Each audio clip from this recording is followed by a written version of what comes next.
ମୋ ମନରେ ସବୁବେଳେ ଗୋଟେ ପ୍ରଶ୍ନ, କେବେ ମୁଁ ମାଆକୁ କହିବି ମା ତୁମେ ଆଉ କାମ କର ନାହିଁ, ମୁଁ ଏବେ ଇନକମ୍ କଲିଣି, ତୁମର ଆଉ କାମ କରିବା ଦରକାର ନାହିଁ। ଚାକିରି ସିନା ଛାଡ଼ିଦେଲି କିନ୍ତୁ ସବୁବେଳେ ଚିନ୍ତାରେ ରହିଲି। ମୁଁ କ'ଣ ଗୋଟେ ଝିଅ ହେଇ ପୁଅର କର୍ତ୍ତବ୍ୟ ନିଭେଇ ପାରିବି?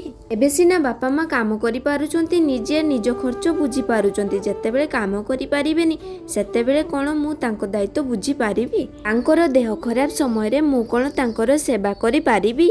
କିଛି ମାସ ତଳେ ମୋ ମାଆର ହାତ ଭାଙ୍ଗି ଯାଇଥିଲା, ଆଉ ମୋ ପାଖରେ ସେତେବେଳେ ଗୋଟେ ବି ଟଙ୍କା ନଥିଲା ତାର ଟ୍ରିଟମେଣ୍ଟ ପାଇଁ। ସେହି ସମୟରେ ମୁଁ ନିଜକୁ ପୁରା ଅଯୋଗ୍ୟ ବୋଲି ଭାବି ନେଇଥିଲି, କାହିଁକି ନା ମୁଁ କୋଉ କାମରେ ବି ଯୋଗ୍ୟ ନୁହେଁ ବୋଲି ମୁଁ ଡିସାଇଡ୍ କରିସାରିଥିଲି। ଏମିତି ଆଡୁ ସିଆଡୁ କଥା ଭାବି ଭାବି ମୁଁ ପୁରା ଡିପ୍ରେସନରେ ରହିଯାଇଥିଲି। ତାପରେ ମୁଁ ନିଜେ ନିଜକୁ ଷ୍ଟ୍ରଙ୍ଗ କଲି, ଆଉ ମୋ ଚାରି ପାଖରେ ଯୋଉ ସବୁ କାମ ଏଭେଲେବୁଲ ଅଛି ମୁଁ ତାହା କରିବାକୁ ଲାଗିଲି। ନିଜକୁ କାମରେ ଏନଗେଜ ରଖିବା ଦ୍ୱାରା ସବୁ ଚିନ୍ତା ଦୂର ହେଇଥାଏ। ସାଙ୍ଗମାନେ ଆଜିର ଭିଡିଓଟିକୁ ଏଠି ରଖୁଛି। ନମସ୍କାର।